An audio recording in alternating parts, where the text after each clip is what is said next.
Una doctora endocrinóloga y vamos a hablar de un tema que a todas las mamás nos atañe y es el tema de la hiperactividad en los niños, pero vamos a conversar con ella después de escuchar a Natalia Lafourcade.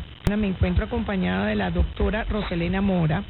Ella es médico, endocrinólogo y pediatra, trabaja en la Floresta y su Twitter es @RoselenaMora.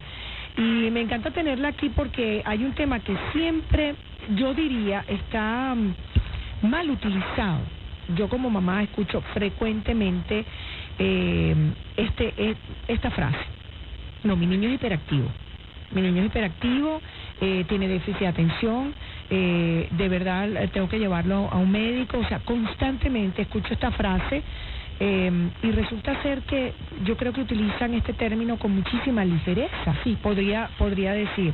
Muchas veces hablan de que los dulces afectan la concentración y el comportamiento. Los niños le atribuyen esta conducta a la alimentación o le atribuyen este término a los niños y quizá no es así. Entonces yo traje a esta doctora porque me encantaría, doctora Mora, que nos aclarara realmente qué es un niño hiperactivo, qué es un niño con déficit de atención. Sí. Pues sí, tienes razón. A veces el término se toma con mucha ligereza y hay que tener un poquito de cuidado.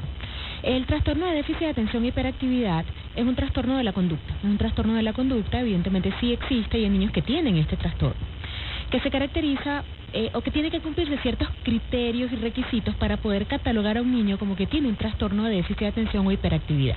Entonces es un trastorno en la conducta. Los trastornos de déficit de atención y hiperactividad, a pesar de que el nombre es así, consiste básicamente en que el niñito tiene síntomas que involucran una impulsividad importante. Entonces son niños que no se pueden contener en conductas o en actitudes o al hablar. Son niños que están extremadamente inquietos y que aparte de eso tienen poca capacidad de concentrarse. Entonces hay una inatención, hay una hiperactividad y hay impulsividad, ¿sí? Los trastornos de déficit de atención se diferencian en trastornos de déficit de atención particularmente hiperactivos y otros que son particularmente inatentos. Entonces están los hiperactivos impulsivos y los inatentos. Para poder catalogar a un niño como que tiene un trastorno de déficit de atención, pues evidentemente, normalmente esto es una conducta que llama atención a los padres o generalmente en el colegio. Son niños difíciles de controlar en el colegio, porque no tienen la capacidad de sentarse, prestar atención para ellos es muy conflictivo, concentrarse es difícil, y no es que no lo intenten, es que realmente tienen un problema, digamos, fisiológico que lo impide. Pero un niño que no presta atención en el colegio y sí le presta atención una maestra en una clase privada, por ejemplo, un niño que tiene déficit de atención.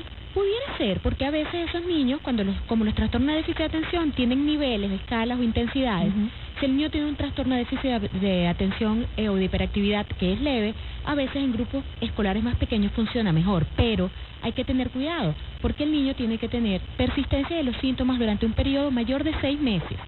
Todos los niños son inatentos, todos los niños son hiperactivos o impulsivos en algún momento de su vida, ¿sí? Eso es normal. Y todos los niños son diferentes. Y todos los niños son distintos, exacto. Por supuesto, estamos hablando de los niños que se salen de la norma habitual, y todo niño en algún momento puede portarse impulsivamente y ser normal, un poco más activo y ser normal, o estar un poco inatento y ser normal. Entonces hay una serie de requisitos y se dice que para cada uno de esos trastornos, cuando se lleva al especialista, él tiene que verificar que cumpla 6 de esos requisitos, bien sea para ser particularmente inatento o particularmente hiperactivo. Sí, porque sí, evidentemente es una conducta que se sale del patrón normal, y el problema con las conductas infantiles es que varían según la edad. Entonces, mientras un niño es más grande, es más maduro, probablemente tenga más capacidad de concentrarse, de hacer caso en ciertas cosas, un niño más pequeño de repente es más impulsivo. El problema es cuando eso se sale de la norma. Cuando hablas de un niño impulsivo, ¿a qué te refieres? Un niño impulsivo es ese niño que es incapaz de contenerse. Entonces, uno está hablando e interrumpe constantemente la conversación y es incapaz de que uno le diga: espérate un momento, por favor, que por ejemplo estamos hablando. Es un niño que hace conductas que a veces incluso pueden ser riesgosas, que no es capaz de esperar, por ejemplo, su turno para jugar e interrumpe constantemente el juego de los demás, ¿sí? Entonces, es un niño que no puede contenerse. Claro, la impulsividad es una de las condiciones que se puede ver en los pacientes que tienen trastorno de déficit de atención e hiperactividad. Pero necesitas 6. Se necesitan 6 criterios en los diferentes tipos para poder clasificar a un niño como inatento o hiperactivo. ¿Y cuántos criterios hay?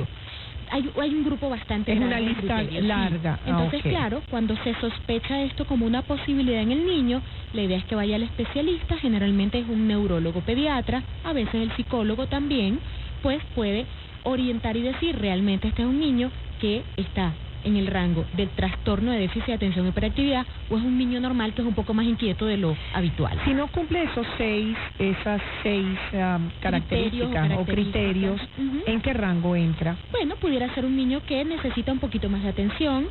Hay que hacer diagnósticos diferenciales con los niños con trastorno de déficit de atención y hiperactividad, de que por ejemplo, algunos niños que tienen trastornos del aprendizaje, que es otra cosa, igual entonces tienen fallas de rendimiento en la escuela, no logran metas, no logran en la escuela. Hay que hacer diagnóstico diferencial que no tengan otros trastornos. Hay niños que simplemente son normales y hay niños más tranquilos y niños más intranquilos, ¿sí? Entonces, el problema es cuando esto se sale del rango normal y le causa trastornos o conflictos al niño en diversos ambientes, en la escuela, en la casa o en lo social, ¿sí? Que es la otra situación. Entonces, no es ese niño que se porta muy bien en casa o con los compañeros y tiene algunos conflictos en la escuela, ¿sí? Sino que es un niño que normalmente tiene problemas para adaptarse en diferentes ámbitos. Eso sería una de las características. Esa sería una de las características de los trastornos de déficit de atención y hiperactividad, sí. Entonces sí, puede ser utilizado muy a la ligera. Cuando se sospecha, la idea es ir a un especialista capacitado que permita hacer el diagnóstico correcto para hacer la intervención adecuada. ¿Cuál sería el especialista en este caso? El neurólogo pediatra, los psicólogos o los psiquiatras pueden también ser especialistas en salud mental. Los maestros ayudan a orientar, o sea, cómo identificar. ¿Por qué el neurólogo pediatra? Porque esto es un trastorno de la conducta. Es un trastorno de la conducta y básicamente el neurólogo permite o hace una evaluación del paciente, permite clasificarlo y permite hacer diagnóstico diferencial con otros trastornos neurológicos, como los trastornos, por ejemplo, del aprendizaje. ¿Sí? E igual, como comento, otros especialistas en salud mental como psicólogos o psiquiatras también pueden hacer diagnóstico. Ok, voy a hacer una pausa contigo, pues este tema me parece súper extenso y puede dar para mucho. Da para mucho, sí. Porque es lo que estábamos conversando, o sea, todos tienden a meter a los niños en un mismo saco. Sí. Sí, y hay que individualizarlos. Que los niños no se merecen ese trato. No. Hay que individualizarlos. Pero también vale la pena identificar al que realmente tiene el problema para evitar que esta conducta persista en la adolescencia o en la vida adulta, donde los riesgos pueden ser un poquito mayores. Al regreso me vas a comentar eso, si esta conducta se modifica, si se puede modificar este patrón, y de no hacer lo que puede pasar. Muy bien. 12:36 de la tarde, dejé una pregunta al aire antes de escuchar a Natalia Lafourcade, y le preguntaba a la doctora si la hiperactividad en niños se corrige. Sí, evidentemente muchos de estos pacientes, si no son atendidos, ¿qué sucede? Pues son niños que les cuesta adaptarse a la escuela, a las actividades del hogar, a los juegos con otros niños.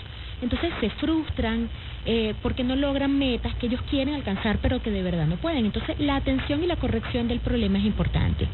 1 de cada 3 niños con déficit de atención puede persistir con trastorno de déficit de atención en la vida adulta.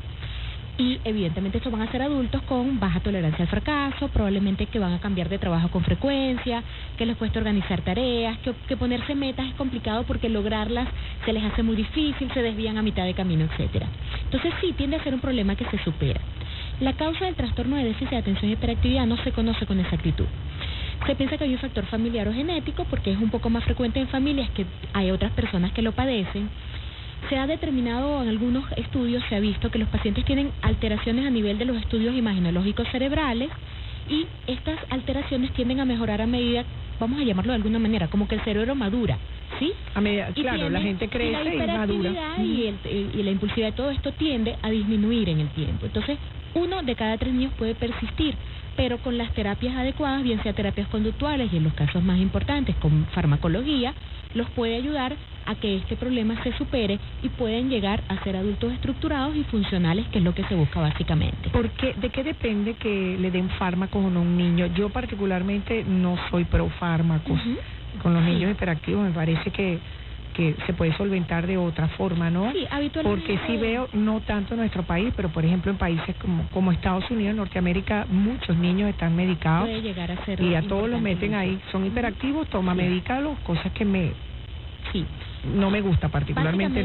El tratamiento de los trastornos de déficit de atención y hiperactividad tienen una terapia que puede ser fundamentalmente lo que se llama psicoterapia, fundamentalmente una terapia conductual, donde se le enseña al niño y a los padres cómo establecer normas y estructuras que permitan que la vida del niño sea más fácil, que sepan por dónde ir, que puedan tener listas establecidas, que el niño se acostumbre a anotar para que no se le olvide, por ejemplo, las tareas, ¿sí? O sea, la terapia conductual permite modificar la conducta de los padres y del niño para tratar de que esto se vaya superando. Cuando los casos son severos, la medicación puede ser realmente marcadora, sí. Sí, porque cuando de verdad el trastorno es muy severo, las terapias conductuales no solas por sí no bastan, generalmente se utilizan ambas cosas, y la medicación puede ayudar a algunos pacientes en particular de verdad a concentrarse, ¿sí? Siempre, evidentemente, es una decisión que no es fácil, que hay que tomar en conjunto el médico con los padres. El médico debe explicarle a los padres cuáles son los beneficios y los riesgos, porque como toda medicación puede tener efectos colaterales. Es un niño medicado y otro niño sin medicación. Son dos niños distintos. Sí. Es impresionante. E incluso en algunos casos los padres, porque yo no soy neurólogo pediatra, pero evidentemente como pediatra, endocrinólogo pediatra, veo pacientes que están medicados por otras personas. Yo no los medico, esa no es mi área de especialidad, pero para algunas mamás que van con mucho miedo a la medicación, luego de la medicación dicen, no, doctor, este es otro niño. De verdad que la medicación funcionó. Yo iba aterrorizada, pero me funcionó, ¿sí?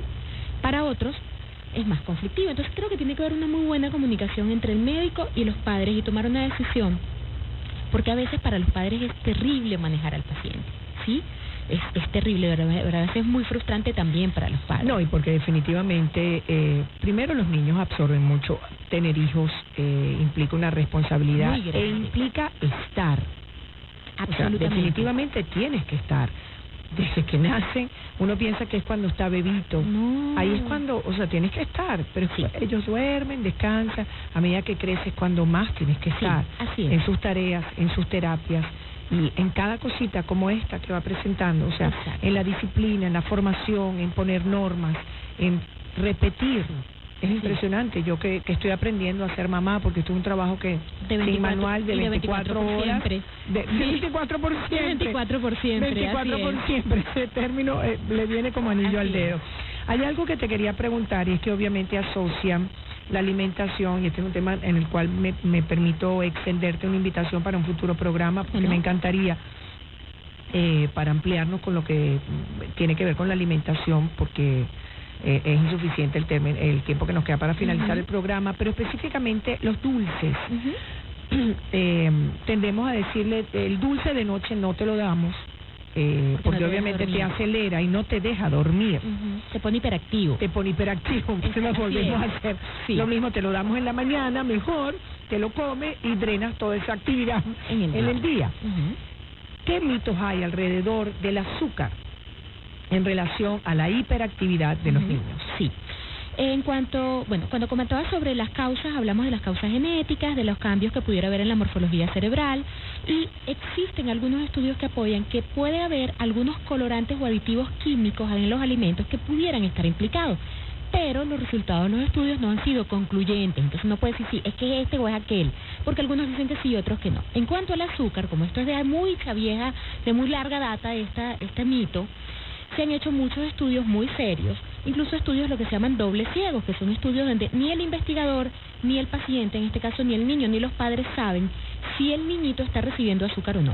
Y a un grupo se le dio azúcar y a otro no, sin que nadie supiera exactamente quién era quién, excepto un grupo que estaba ajeno a la investigación, y se observó que no había diferencias en las conductas en ambos grupos. Asimismo se hizo otro estudio donde a todos los niños no se le dio azúcar, sino un edulcorante no calórico, y se les dijo a las mamás que un grupo iba a recibir azúcar, y las mamás que tenían la idea de que sus hijos recibían grandes cantidades de azúcar reportaron a sus hijos más activos o más hiperactivos, pero la verdad es que ninguno estaba recibiendo azúcar. Entonces, eso lo que permite concluir básicamente es que no hay evidencia científica que nos diga que el azúcar tiene que ver con el trastorno de hiperactividad. Sin embargo, esto no quiere decir que esto es pase libre para comer azúcar en cantidades enormes, no.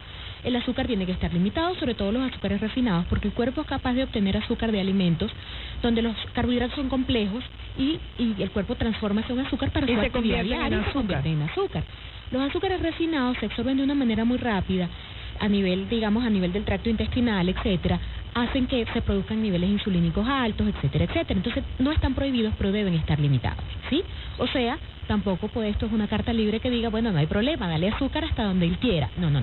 Todo, como las normas la alimentación tiene que tener una norma y el consumo de azúcares debe estar limitado a una cierta cantidad al día o a la semana incluso, dependiendo de cada paciente en particular, porque también favorece el sobrepeso, la hiperinsulinemia, los triglicéridos altos, y todo eso también trae consecuencias a futuro ya en otra área. Lo recomendable, que eso lo vamos a hablar en otro programa, lo recomendable entonces sería azúcar hasta 4 o 5 de la tarde en los niños. No tanto tiene que ver con la hora, sino con la cantidad.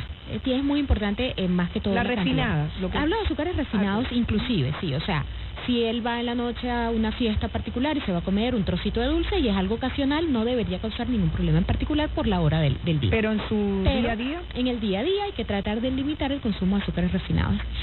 A ver, ¿qué cantidad? Es muy difícil, porque como la carga calórica de cada niño depende de la edad, del peso, de la actividad. No creo que en casa todos los días se come un helado, ¿no? Pero una galleta sí. Pero yo tengo pacientes que todos los días de merienda comen algo helado, o dulce, o chupetas, o, ¿sabes? Todos los días y a veces más de una vez al día, en la mañana en el colegio, en la tarde cuando llegan a casa, y las meriendas deben ser de comida más saludable. Frutas, yogur, galletas, ¿sí? Y dejar los dulcitos para ocasiones especiales. Si va a una fiesta, uno no lo va a llevar a ver a los demás comer, ¿sí? O sea, tratar de tener un equilibrio en el consumo de azúcar en general, ¿sí? Que no tiene que ver con el déficit de atención o la hiperactividad, según los estudios científicos, pero que hay que controlar para evitar otros problemas añadidos. Bueno, señores, ya lo saben, no necesariamente el azúcar está ligado con la actitud acelerada de sus niños, la alegría extrema, por decirlo de alguna manera, o la hiperactividad, como lo tendemos a decir con ligereza. Son las 12:45. Bueno, amigos, aquí estoy hablando de hiperactividad con la doctora Mora, y yo quería darte las gracias, quería recordarles a todos dónde ubicarla. Ella está en La Floresta, @Rosa Elena Mora, es su Twitter por cualquier cosa que quieran ubicarla. Está en la clínica La Floresta, ella es médico endocrinólogo y pediatra, y extenderte la invitación para seguir hablando de este tema que es inagotable y que a nosotros los padres nos compete, y de verdad, como tú dices, es algo de disciplina, de estar enterados, de poner normas, de saber cómo educar a nuestros hijos con la alimentación, porque uno escucha muchas cosas. Y hay tanta información que uno a veces no sabe. Información buena, información no tan adecuada. Entonces, a veces distinguir una cosa de los otros para los padres es muy complicado. No, y uno se llena de tanta información que todavía se dice, no puedo con tanto. Y es escoger de verdad lo que nos sirve, utilizar lo más sencillo, porque resulta, de repente son pocas cosas, y tú te ordenas, organizas tu vida. A ver, y cada quien pone prioridades en lo que más le importa. La recomendación básica es que sí, las normas son importantes en la vida de un país, en la vida de la sociedad, en la vida de familia. Las normas son fundamentales, entonces que las parejas discutan cuáles son las normas, las establezcan y traten de cumplirlas lo mejor que se pueda. Siempre hay excepciones, siempre hay días distintos, pero un niño que vive bajo normas es un niño que es más tranquilo porque sabe lo que tiene que hacer. Yo le digo a los papás que eso es como si no llega a un trabajo y nadie le dice a uno qué tiene que hacer. Está uno, hago esto, no es aquello, no es esto, no. Si la norma está clara, para los niños es mucho más fácil estar estructurados y saber qué deben, qué no deben, por dónde ir y por dónde no. Absolutamente, es cierto. El mejor ejemplo lo acabas de dar. 2:49. Gracias, doctora Mora, por habernos acompañado el día de hoy. Y ustedes también, amigos, muchísimas gracias por haber estado aquí con nosotros.